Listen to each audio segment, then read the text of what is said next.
Hello, lads and ladies, and welcome back for another League One live stream on the channel. Yes, it is the playoff final week. So much action. We've had so many games, and it all comes down to one of the biggest games in the footballing calendar, the League One playoff between Wycombe Wanderers and Sunderland.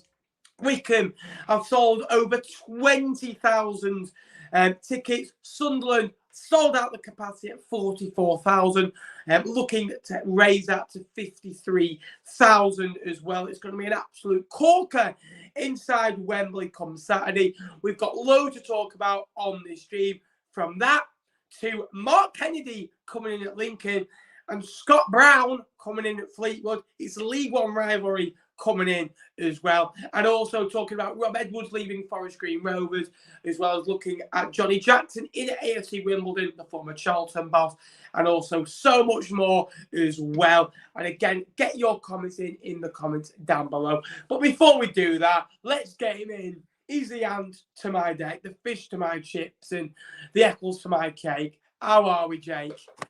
The main attraction's here now, Ben. No, mate, I'm good. I'm really looking forward to Saturday. Obviously, obviously we're going to be down there, aren't we? Looking forward to it. Be nice to go to a playoff final and not stress for a change. But no, looking forward to it, and obviously looking forward to speaking about League One. Obviously, it hits close to home with us too this week. So no, just be good to talk football. It's been a while, hasn't it? Yeah, absolutely. And yeah, we are going. 6 o'clock train for me. We are in the Wycombe end. Again, looking forward to that.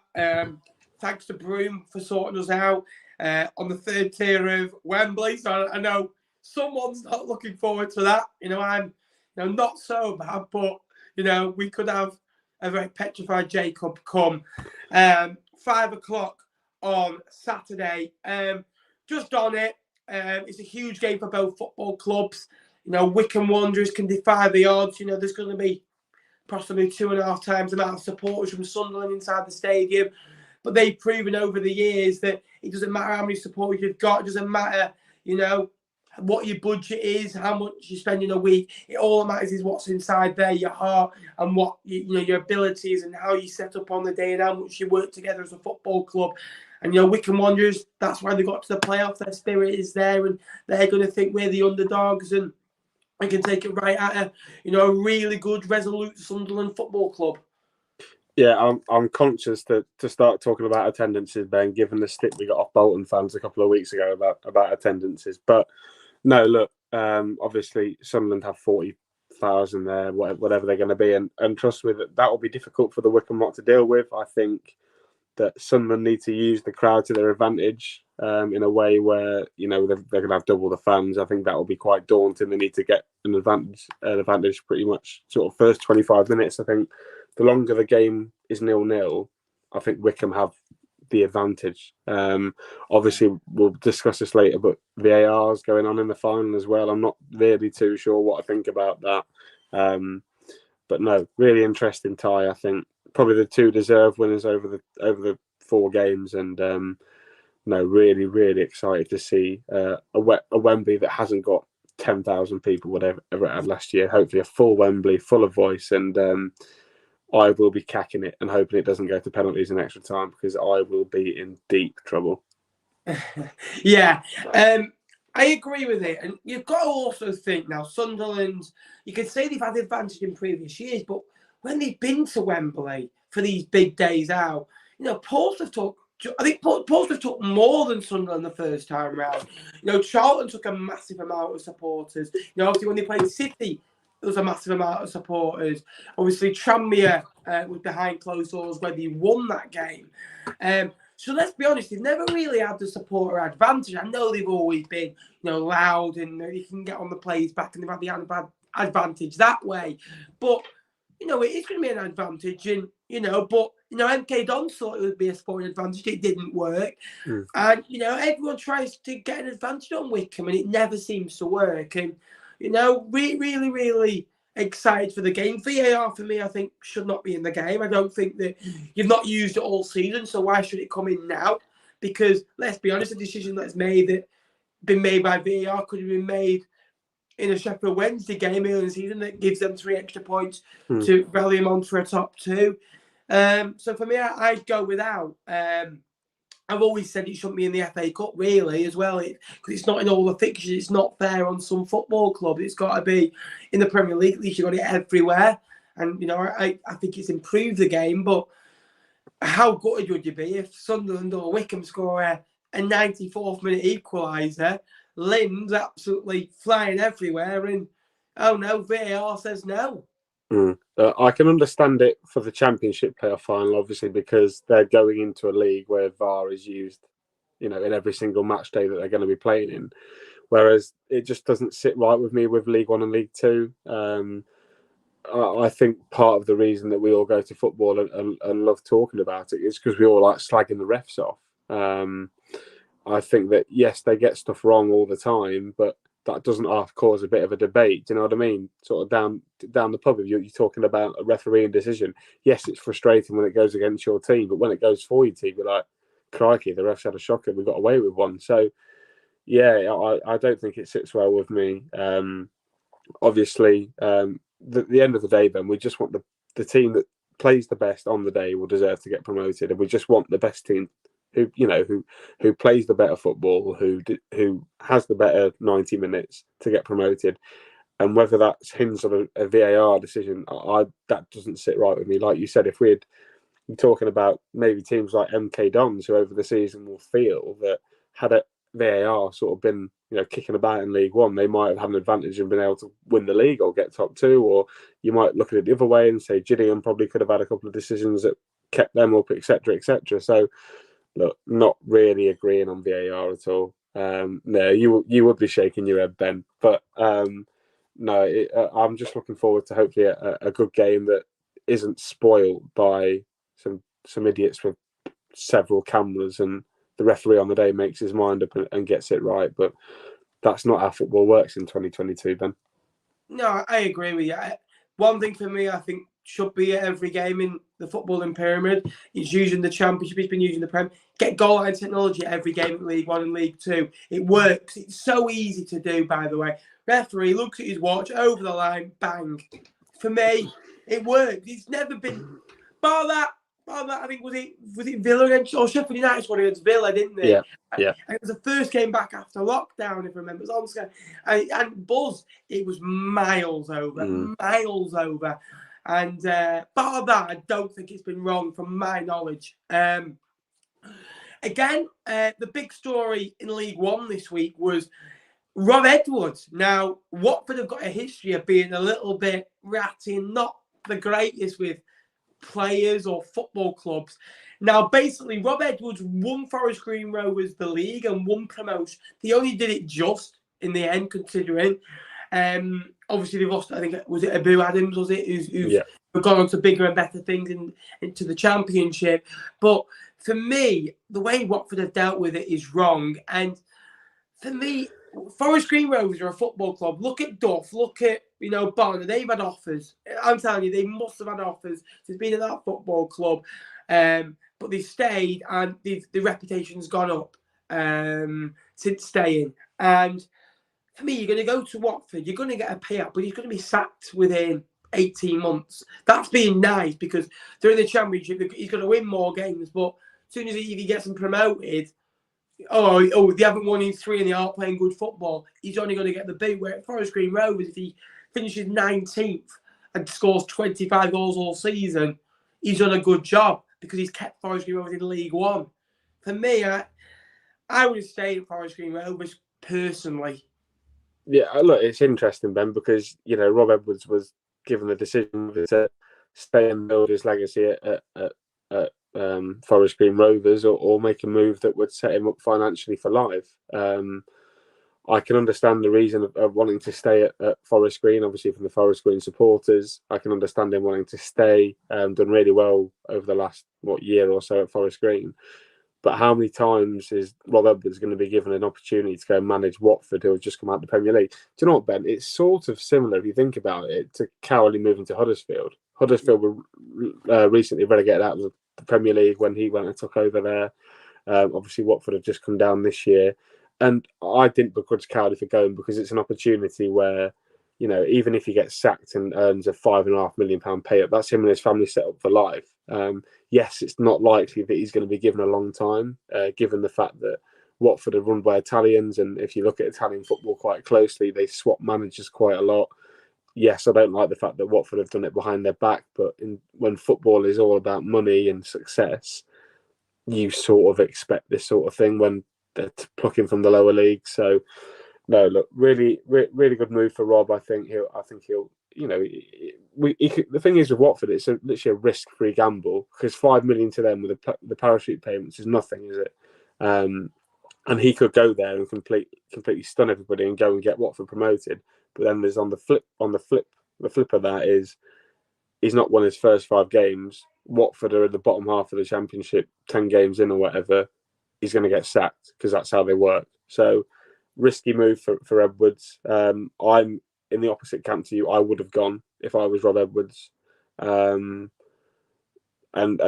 think that you could get another Championship job down the line. Obviously, Danny thought he'd do the same, but ended up at Pompey. So, no, interesting topic, that's for sure. And I really hope that he goes and makes a name for himself at Watford, because that would be another good British young coach going and making a name for himself in football. And ultimately, they want to be in the Premier League, and hopefully he can go and make an impact there and get them promoted. Yeah, I agree. Obviously, Forest Green Rovers have given him his first, cameo in the game, and it is always disappointing. I think if he does get sacked, there is that thing. Well, who sacked him? Well, Watford. Well, who hasn't been sacked by Watford? And you've got to think as well. Who hasn't been sacked in the career? There's not many managers, great managers, that haven't been sacked. So you've got to remember that it is disappointing for Forest Green Rovers, but it's not a great start losing your star man and your manager. And we're 3 weeks down the line from the League One season finishing. Obviously, as well, you got to remember League One clubs are a week ahead of Forest Green Rovers, with the season finishing a week earlier as well. Not that that means overly much. Obviously, they're going to have to get the business done. Managerial wise, I think a Darren Ferguson will be a good appointment. I think, obviously, itching to get back into it, no nonsense type experience at this level as well. And then you're clutching on straws who they might go for. They might go for a first experience type of manager. But it's another football club without a manager. Obviously, Charlton without a manager. Johnny Jackson today has gone to AFC Wimbledon. Mark Bowen's gone back to Reading as sporting director. And Paul Ince has been named Reading manager just before we came on live today. Johnny Jackson, he shocked surprisingly Charlton. After a good start, it kind of fizzled out, didn't it? It was always going to be a really good start. He gets the contract, and then that was it.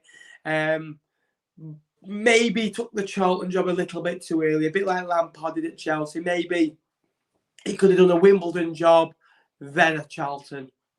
Yeah, and it's very easy when you're thinking about ex-players who have had success at your football club that you have these clouded glasses in a sense that you think that it's the right option. Hence, you mentioned Lampard there. Ole Gunnar Solskjaer at Man United also is another one. Wasn't ready for the Man United job when he got it. And yes, Jackson put in a really convincing case, didn't he, when he was temporary manager at Charlton, won a load of games, flew Charlton back up the table towards the playoffs. At one point, they probably didn't look like they were going to get in there, but there were, people in the back of the mind going, hold on, Charlton on a bit of a run here, they might, catch up. And then he got given the job on a full-time basis. And I think we've said this before. I've said this before, I know. When he got the contract, there's no motivation then to keep winning. And ultimately, it's not worked out, and he went on a really bad run of form.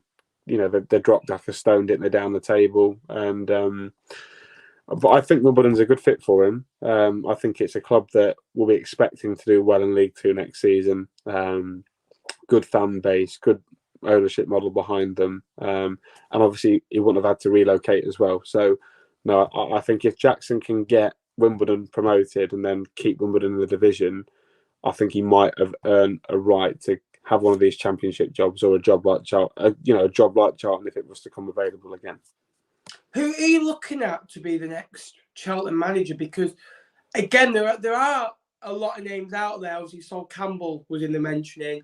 Hasselbank was in the mentioning. Now, for me, there's that rule, isn't there, where you've got to, speak to an ethnic background type of manager. I don't like the rule for me. I think it signals the wrong message of what they're trying to signal. I think maybe one of those are only in the running because of that rule. Other types of managers, it's hard as a football club because Charlton want to go up, and you're looking at who's successful that would maybe drop a level. But there are managers who will drop a level for Charlton because they're a big football club, also based in London as well, where a lot of people will. For me, when I go to London, the first thing I want to do is get out of there. But there's a lot of people who want to live in London and want to build a family around there. Yeah, I think if I was the board of Charlton Athletic, I would be on the phone to Sutton United straight away and asking for Matt Gray. I think, yes, he's not a manager who's proven in League One, but he's clearly a manager on the rise, getting Sutton promoted. And then, what did they finish, 8th or 9th in League Two this year, which for Sutton United in their first Football League season is unbelievable. And yes, Charlton fans will want instant promotion up to the Championship, but by giving Matt Gray a bit of a project, saying, we trust you, here's a bit of time, go and get us promoted, could be the better way, and they might be able to sustain Championship football with a Matt Gray rather than getting somebody out of the Championship now and going up the next season and then falling straight back down. I think Charlton will need a bit of a project, and I think Taylor, the Exeter manager's on the short list, isn't he? I think he'd be an interesting appointment, but no, Matt Gray would be the guy I would be straight on the phone to and persuading him to switch London clubs. Yeah, I agree. I think Charlton needs to go back to the roots and give someone an opportunity. Yeah. Obviously, Birmingham are in a mess at the minute. They've announced that Lee Bowyer saying, I wouldn't go back. It's like going back to your ex. You just don't do it. You don't ever do it. Message to any lad out there, just don't go back. And a message to any football club, don't go back. What would you know about exes, Ben? What would you know about exes? I think for me, I think for me, Jake, Danny Cowley going back to Lincoln. For me, no. Won't work. No. Remember what went well, and for me, just try and do something like that. I think it'll be interesting to see who they go for. Obviously, they're not the only club to come up. Exeter have come up, which is, congratulations to them. Bristol Rovers came up, congratulations to them. Bristol Rovers to win by 5 goals or more than Northampton, 7-0. I know they only beat Scunthorpe, but they have to do it. Joey Barton, who, he's a bit like Marmite. I respected a lot. He was always good with me, always good for Fleetwood. Obviously, he had a budget that he ultimately failed what he wanted to do, but he got there. He got an opportunity to. Fell out with a lot of Fleetwood players, and it was right for him to go in the end. But I remember seeing a video in late October time of him going to clap the Bristol Rovers faithful, and they were booing him, and they were telling him to, everything under the sun that wasn't very nice words. Mainly words that Bolton and Blackpool fans normally aim at me on social media.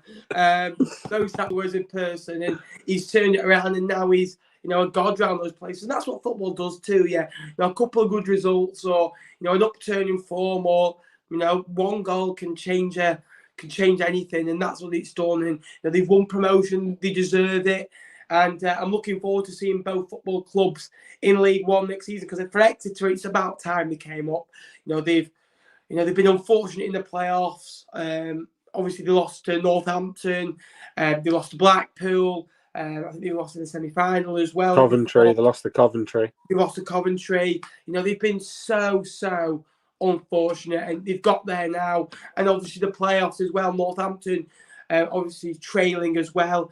I always said with Northampton, I thought the mentality would be gone. It's like anything. When you go on a great run and you're so close to it and you lose, it can be so hard to switch it back on, can't it? Because that focus that you're going for top 3, all of a sudden you've got to play 3 games, and you're like, oh, you lose 1 game and you could be done. And they've done really well. Who would I like to see come up? If it's the final out of Mansfield and Swindon, I want Mansfield to come up. It's a new ground, knew where to go, but Swindon would equally be as good. They're a good football club. And also, you talk about mentality, Jake. Look at Forest in the Championship, who, were on a great run. I think, Cooper's on a really, really manager of the year for me in the footballing pyramid. And if he gets them up, it's a superb job. But losing to Bournemouth, I thought at that point, Forest going to go. And obviously, I think they conceded in the last minute to Hull as well, didn't they? And will that happen to Northampton, do you think? Do you think that not getting into the top three at the last minute will hurt them? It's difficult, Ben, because, you even look at League One last season where Blackpool were the team that finished third, and I've spoken to a lot of their supporters, and they felt that they probably should have got automatically promoted. Obviously, that didn't affect them, and they went and got, they won the playoffs, unfortunately. But sometimes it working that hard for a goal to have a setback, that then is when you're testing the character of your squad and your manager. And I think you saw it if you saw the Northampton Mansfield game on, God, was it Saturday night? It was, wasn't it? At half time, where things weren't going their way, you thought, oh God, Northampton have really crumbled under the pressure. John Brady changed it, and they got that goal that's made the tie really interesting. So, no, I mean, if you're asking me who I want to get promoted, it's any of the three teams that aren't Mansfield Town, Ben, purely for a bit of rivalry. I think Port Vale would be a good game. We've done well at Port Vale. But what I am interested, Ben, next season is Joey Barton on the touchline against your new gaffer, Scott Brown. I did want to ask you this, actually. Do you think that Scott Brown, given his playing career and given Joey Barton's playing career before he moved to Fleetwood, do you think it's a similar type of appointment? Yeah. Obviously, I've not done a video on this because I knew from about Tuesday that it was always going to be Scott Brown. Obviously, the bookies took it down, and then obviously contact from inside the football club were messaging me going, yeah, he's coming in. Obviously, I was at the darts Thursday, and I thought, right, I'll save it for a stream with you, and we're going to come on to Mark Kennedy in a bit. And Tony's asked a question there as well, and I said to him 4 years, and then obviously Jake's given me the reason. We'll come to Mark Kennedy in just a bit. For me, Scott Brown is an appointment where Fleetwood have thought, right, Andy Pilley thought, I want to get back to winning ways, and I want to get back to how I run this football club since I took over nearly 20 years ago. Now, Andy Pilley, I don't want to hear any Fleetwood fans going, why does it always have to be us to give first chances? We are not going to get big names in the footballing pyramid who have gone and managed 200 games, 300 games. We're not going to get those types of managers at Fleetwood. We will be the ones that give them opportunities, and if they're good for us, then we'll get some money for them or compensation for them, like we do with our players, and go, thank you very much for progressing our football club. And then that's where you're going to get your next manager, who might be a bit better because the last manager has raised our stocks a little bit. And Mickey Mellon was a nobody in terms of management. He won us promotion to the Football League. Now, all these managers I'm going to mention had big budgets, and that is worth mentioning compared to Scott Brown. Graham Alexander won us promotion. He stabilised us in League One and ultimately got the boot in the end. And then the next young manager was Joey Barton, who had a 3-year plan. The first year, by the way, the year before, we just avoided relegation when John Sheridan came in. No one seems to remember that. And he did a really good job the first year, mid-table. Second year, we got into the playoffs. Tactically, we weren't good enough in the playoffs. I know everyone will go Alex Cairns. But he's probably the fourth person I blame for that defeat. I'd put Louis Coyle and Paddy Madden on that list as number 1 and 2 for getting sent off for stupid tackles or diving and arguing with the referee. Pathetic. And they are lads and players that I respect very much. And Joey Barton will be number 3. Cairns will be number 4. Cairns saved a penalty in that game and kept us in it. Really, in the second leg, he was man of the match. Sky Sports was man of the match. And the last year, it was a joke. He fell out with everyone, and he needed to go. Now, the experienced managers that we've had, Jake, have not been great, right? Uwe Rosler, unbelievable for 15, 16 months, unbelievable. Sacked wrongly. Yeah, we lost 6 or 7 in a row. But those were against good football clubs who were in the promotion race. Shrewsbury, I think, finished third. Blackburn, Doncaster were fighting for the playoffs. There's a couple of others as well that we played who were good sides. Scunthorpe got into the playoffs that year. John Sheridan's 13 games, he kept up, can't really judge him on time. Grayson, what? So for me, young managers work, and that is what Fleetwood do. They give opportunities out, and he wants to get back to that model. And there's no way that he does not back Scott Brown in the way that he backs Simon Grayson or Uwe Rosa. He does. There's no way Scott Brown's come to Fleetwood to be on a shoestring budget. There's not a chance. Yeah, that's interesting, Ben, that you say that. I feel that maybe, has he warranted a chance in League One? A lot of managers, he's managed, he obviously never played in England before. Do you feel that Fleetwood are now going to be delving into the Scottish market a lot more than perhaps the English market? Because that might be a way where you can rise above the league by shopping in different markets. For example, we obviously took Lewis Monsema from the Dutch second division. We took Luis Fiorini from Man City, who'd been on loan there before. And those are two players that, given a bit of development, could play at higher levels. Do you think that Fleetwood are going to be shopping in that Scottish market over the summer purely because that might be all that Scott Brown knows? Well, he does, but he's obviously going to know the league football, because it's not. People need to realise it's not just down to who Scott Brown knows. He'll have people at the football club with potential targets who know the football, and he even said that in his interview. He's got Barry Nicholson there at the football club, Ewan Maweni there at the football club, who know this level, who's been at the football club for a number of years, who have played for us, and I'd put down as club legends as Ewan Maweni and Barry Nicholson for what they've done behind the scenes. The one thing I would change about the appointment, now again, I'm not going to comment on his assistant manager, Stephen Whittaker. For me, I wanted a good number two. A number two changes everything. Rob Kelly, when we had Uwe Rosler, was the reason that Fleetwood Town got into the playoffs. Great coach. By the way, he's at Wigan now. Wigan have just won the league. Liam Richardson's a good manager, but I'd love to see how they would have done without Rob Kelly. Rob Kelly went to Barrow on his own, kept them up. Everywhere he does, Rob Kelly, he makes a difference with players. He doesn't like being a manager, but as a number two, he's excellent.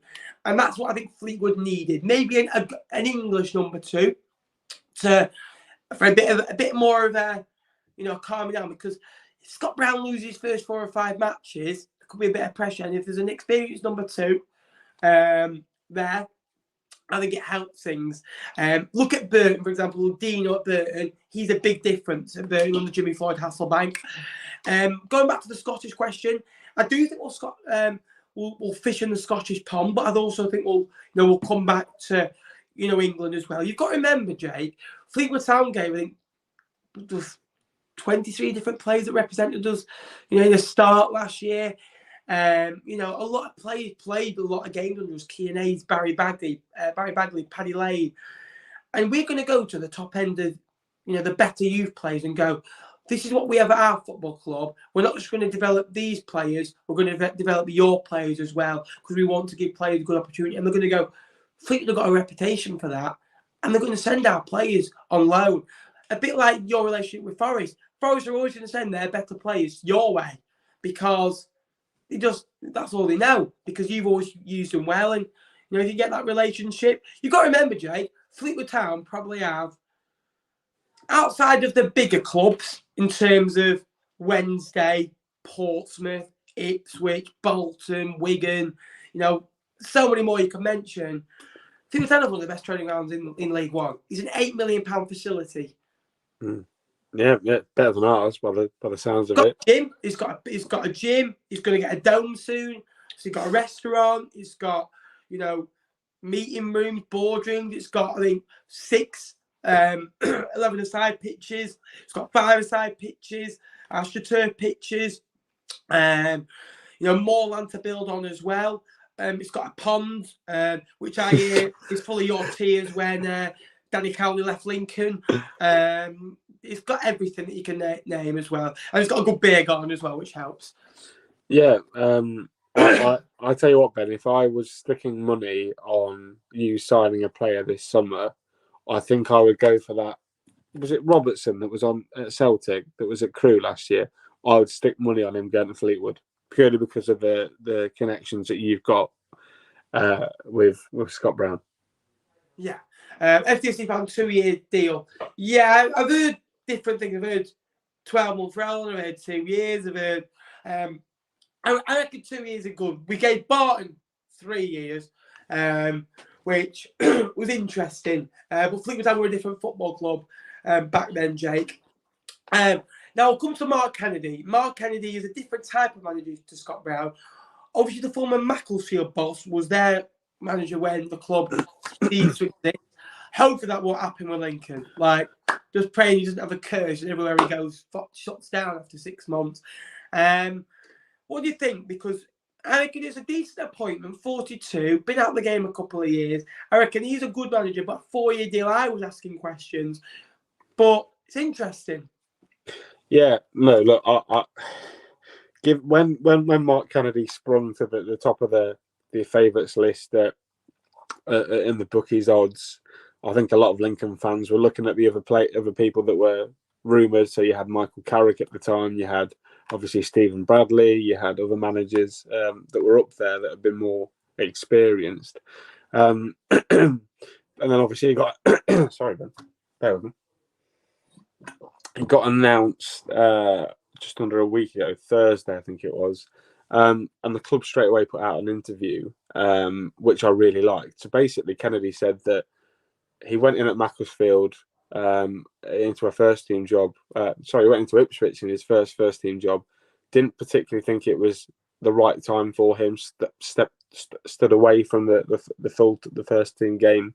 Went into the academy. So he worked for some really good academies. Then he worked for Manchester City Academy. He worked for Wolves Academy.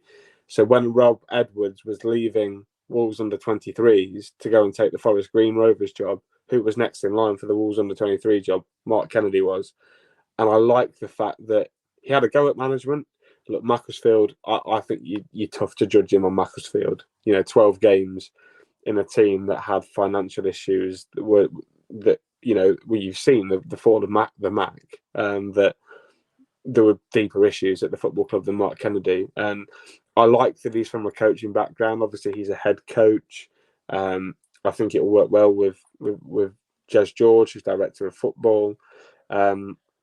It's interesting. He's not the glamorous appointment, but I think if he can get it right and if he can bring the football that he's talking about, aggressive, fast, possession-based football, then Lincoln could be on for a winner and have grabbed somebody from absolutely nowhere, similar to what MK did with Liam Manning.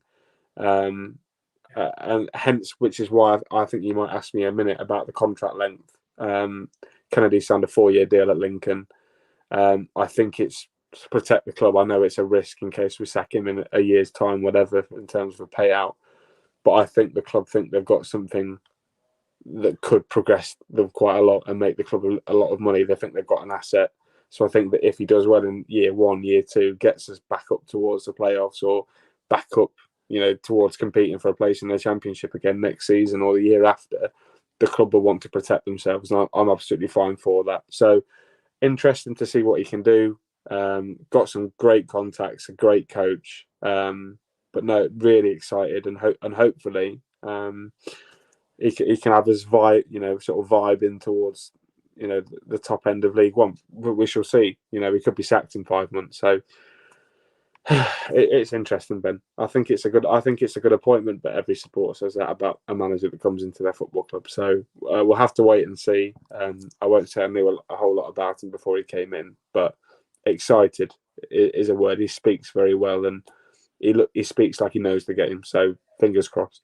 Yeah, absolutely. I think always, my personal opinion of Scott Brown was, okay, listen to his interviews, so you can be able to entire opinion on him. But if you listen to Joey Barton, you think that they just won the Champions League after winning a game, and sometimes it can go either way. 4 years, year 1 maybe mid-table, be a bit better this year, like I said with Scott Brown. Year 2, compete. Year 3 is the performing year. Try and get inside the playoffs and win promotion. Year 4, try and stabilise yourself into the championship. Do you think that's your 4-year plan? I think the remit for Mark Kennedy will be to get Lincoln promoted at some point. I think there's from the way that the chairman, Clive Nates, spoke. There are many things. It's not just on the field performance, it's also off the field. So I imagine we'll be doing a lot of recruitment from Premier League academies and signing players permanently and looking to sell them on for assets so that we can expand the stadium, so that we can expand the training ground. I think that's a big part of it. I think I heard Clive Nates, the chairman, again. He said that he wanted a good man manager. Now Kennedy clearly the outstanding candidate, so we'll have to wait and see. But like you say, I think the plan for next season is to get closer to the competing lot. Obviously, there was a big gap, wasn't there, in the top half and the bottom half of League One this season. Get yourself in that competing bracket, and then really make an assault on it and try and, hopefully we'll have these player sales from year one and year two. Go and make some big signings, get yourself promoted, and try and become a yo-yo club, Ben, between the Championship and League One. I mean, Rotherham fans look like they're having a great time. I'd happily be Rotherham United for the next 20 years. I don't know about you, Ben, but no, interesting. And hopefully he can build on the good work that Michael has set in place, and the club can really start to grow again and continue this good period that we've been on for maybe 5-6 years. Yeah, I agree. The worry is with a 4-year deal, if 6 months goes down the line and you weren't happy with Appleton, you're not going to sack him, I don't think. I think they're here to say it is a risk to the football club, but it's one of those that if it pays off, money, and if it doesn't pay off, it could be a football club 10-year plan. It could hurt you for 10 years. It could make you for 10 years. It's so different. It is an interesting one, but I think it is a good appointment. Obviously, as well, you've done a podcast on it. 500 subs now, Jay. Well done for that. Do you want to give your channel a quick plug? Yeah, so yesterday evening we hit 500 subscribers on the Stacey West YouTube channel, which is something I've been working at for a long time. So if you've come over to the channel and subscribed and watched the videos, thank you so much. It means the world to me. Thank you to this man as well. He's been on the channel. He's spread the word. He's got me involved with this, which is massively appreciated. The Stacey West YouTube channel is the channel name. The Stacey West, Lincoln based. Obviously, I'm a big Lincoln fan, but there's going to be quite a lot of content coming over the summer. I've just bought a new camera and a new mic that should be coming this week. So ready for some good content and. Excited to see how next season goes and the clubs we can do, and hopefully we can push towards 1,000 now. I think that must be the aim now, isn't it? Yeah, absolutely. Obviously, when you're going to film with that camera, you're not going to film yourself, so then obviously the camera will work. Right. We're just going to pretend that the mirror in your living room isn't broken from you doing your hair. I don't know where all these people have come from. Yeah, there's loads of people in here. I don't know if they're real people or not, but hello. Robots. Again, if you could like the stream, guys, that'd be massively appreciated. Subscribe down below. I don't even know. We had consistent 78 viewers. I don't know where 500's come from. I've had a couple of these before with the view bots. I don't know what they are. But again, if you could like the video, that would be all the girls, Ben. It's all the girls, mate. We've attracted all the girls. Mate, 1.5% of my viewers are female from when I first started. All the Fleetwood gal then. We have got an announcement to make. You'll see that on the video on Wednesday, but a big news with this show going forward. Hopefully this could progress next season. And we have got big news coming for the channel as a whole as well. If you've got any comments or questions for the last 5 minutes of the stream, just a 3/4 of an hour one today, because we're going to go watch the Championship playoff. Not that it makes any difference to my team. The Championship playoff? You sure? Yeah, it's Huddersfield Luton, son. It's got nothing to do with us, but I want to watch some football, and I don't really want to see Jake much longer. So we'll do a 5 or 10 minute Q&A, and if you could send your questions in, greatly appreciated. Yeah, go on, Ben. It's your show, mate. You're the host. You've got to keep them entertained. Say again? I'm just a good-looking guest. You've got to keep them entertained, Ben. Yeah, of course. Again, we have got a few Celtic fans in here wishing Chris Brown. Brown? Sorry, Scott Brown. Can't even get me old manager name. Ben's been in Trilogy for too long. I've not been there for 3 months, son. Again, Lincoln need a massive rebuild in my eyes. Could go well or could go harmony wrong. One of those, isn't it? Agreed. How many Mackhams are going? I reckon 50,000 will go. There'll be more. There'll be another 20,000 that won't go into the ground. I think they've reached capacity, aren't they? They're not allowed to sell any more tickets. But there'll be Sunderland fans in the Wickham end. I can imagine we might be sat next to some, but you don't know, dear. Yeah, I'm all good, Darren. Thank you very much. Again, sorry. Thanks, Jeff, for sorting the chat. A lot of cockroaches in here tonight. You go Wembley? Yes, we are. Loads of empty seats in Wimbledon. People are going to say that, but for me, fair play to the ones that go. More people in this chat than Fleetwood take away this season. Our average away attendance was 204 this year, which was 50 more than than 2 seasons ago. Which you could say shocking, but it's not that bad.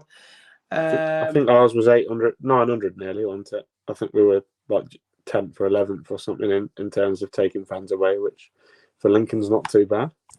Really, we want more, yeah. What's your opinion on Cambridge United? I think they've had a good year, a good year as a football club, and hopefully that they can, keep going and rebuilding for years to come. Yeah, it'll be tough for Cambridge to sustain what they've done this year. Obviously, they've already lost Jack Iredale. Whether they lose Meatov, whether they lose Joe Ironside, depending. I would anticipate a slightly more troublesome season for Cambridge next season. I don't think they'll have it as easy as they have this year, purely because the clubs at the bottom who have just stayed up, like Fleetwood, are going to invest. I think we're going to invest. I think they might find themselves a bit lower down in the table, but no, interested to see how they go. I agree. For me, they're in. When someone asks me my bottom 6, they're in my bottom 6 as it stands. Fleetwood or Lincoln, who finished higher next season? Now you asked that. Me and Jacob have just had a little bet before the stream to make things interesting on this channel. If Lincoln finished above Fleetwood this season, on the last show of the season, I'll wear a Lincoln shirt, right?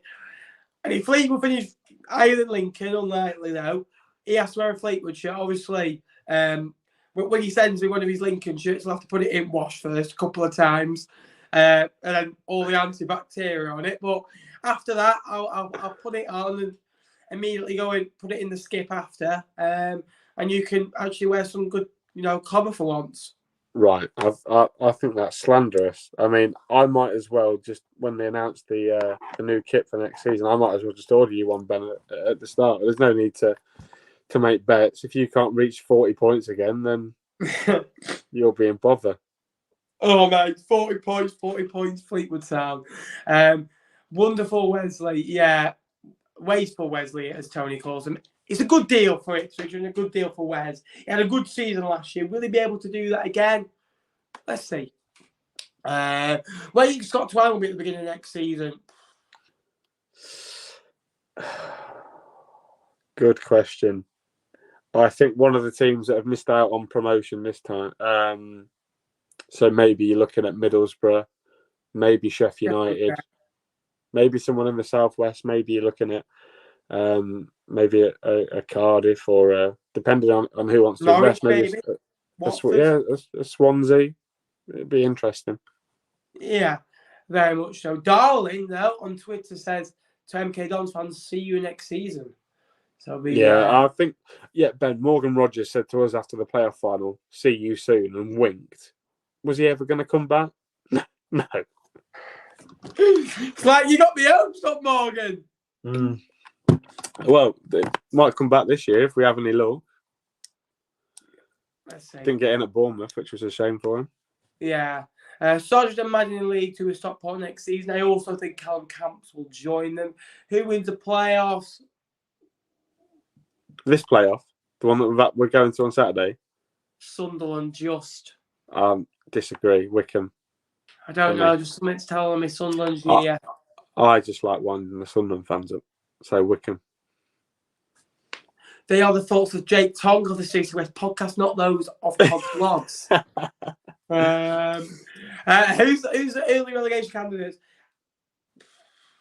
Don't be honest. Fleetwood, Forest Green, I think, because losing the manager so far, what we can judge him off. Cambridge, I think, will be down there this year. I reckon Burton Slide worries me as well. I don't think they've got a goal scorer. Obviously, Nias has left the club as well. You know, there's a few for you. Jake. Shrewsbury, maybe. I think that. Do you know what, Ben? I reckon they'll be okay. I feel like there might be a real shock next season in terms of a club that is not meant to get relegated might find themselves down the bottom. So, you know, I don't know who it's going to be. Obviously, it depends on recruitment. Oh, come on, thank you, Riley. Is he worth 10 million quid? No. Yes. No. But is he going to go for 10 million quid? No. He's not worth 10 million quid, Ben. Are you telling me that Scott Twine now is better than the Ivan Toney that Posh sold to Brentford? No. No, he's not. And Ivan Toney went for 7 million. I think Scott Twine, at best, is a £4 million player for me. No more. Maybe 5. If MK You've got to Dons remember the market's gone up now, Jake. If MK Dons are saying 10 million or we keep him, I would be going, right, Scott, we're interested in you. Coming on a 3 next year, just come and join us for free. Have a good year at MK and we'll double your salary. Yeah, I agree. Yeah, that's a good point. There we go. Burns is our best player. Very happy that he's extended his contract. Yeah, very good player last year. We're all Wickham on Saturday. We're definitely not all Wickham. Jack Grealish is a £100 million player. No, he's not. Really isn't. Again, Jake, any final word before we say fair play and farewell? No, just looking forward to seeing you again, Ben, on Saturday for a couple of hours. It'd be good to get down back to London and, as I say, be involved at another playoff final. That'd be 2 in 2 years for me. And just again, because this will probably be the last one we do for a while, I would anticipate. Just thank you for having me on for this season. Been a massive privilege to come and talk League One with really good group of people and Ben. So no, yeah, just massively appreciate it. And if you could come over to the YouTube channel, please come and get involved. And on the Twitter as well. Ben, don't say anything sarky while I'm plugging my Twitter. Trying to get to 1,000 followers on Twitter, which is tiny numbers for old boy over here, but no, hopefully another good year of streams next season if I have my contract renewed, because it's all down to the chairman. But no, if I had to say some final words, Ben, it would be up those imps, my friend. Well, I've got a few words for you, Jake, that might put a little bit of doubt in your head. See you next season, mate. I'm going to start calling you Morgan Rogers. Don't go down too easily. Again, Jake, you've been a pleasure to have on. Thank you to Jake. Obviously, get a bit of love for Jake in the chat, because obviously his footballing knowledge makes mine look really good. So, I do appreciate having him on. No, I'm not just joking. It's great working with you, mate. And, thanks for coming on every show. And, everyone who comments and likes. Obviously, there aren't 800 people in the chat. There is a good 70, 80 people in the chat. But if you could like the stream, that'd be massively appreciated. It's been a big year. Obviously, we've got some big news coming out regarding the channel as well, which is, going to take us to the next level. I genuinely believe that. And hopefully it's the start of many. Obviously, me and Jake have, been, in demand this week on, different types of stuff, talk about managers and stuff. But again, this will be a regular thing going forward next season on League One and everything. We'll be meeting up, and he'll be in the vlog on Saturday. I'm more than sure. And we're going to be spending about £8 a pint, and we're not going to go and get 400 quid worth of pick a mix like another YouTuber did. I'll best get my hair done then, Ben. If you're having the camera out, I'm going to have to go and get my hair cut. Yeah, I think you don't go to the barber that you normally go to. But again, thanks to everyone who's coming. Thanks, Jay. Thanks everyone. I do really appreciate it. Jake will be on next season. We've agreed a deal. couple of EKs in a nightclub, and he's back on the signed, sealed, and delivered. And a big over and out. If you could give it a like, a subscription, and until Saturday, I'll see you later. It's been an unbelievable year doing these shows. This is the last one for this year anyway, and we'll have a big start of season launch coming your way very soon with your favourite YouTubers and also Jake from the Stacey West podcast. Good night. Up the imps. Up the chods.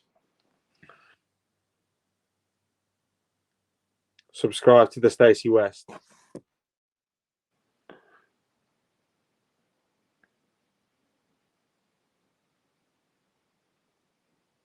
Subscribe to Cods Vlogs. Go on the Cods.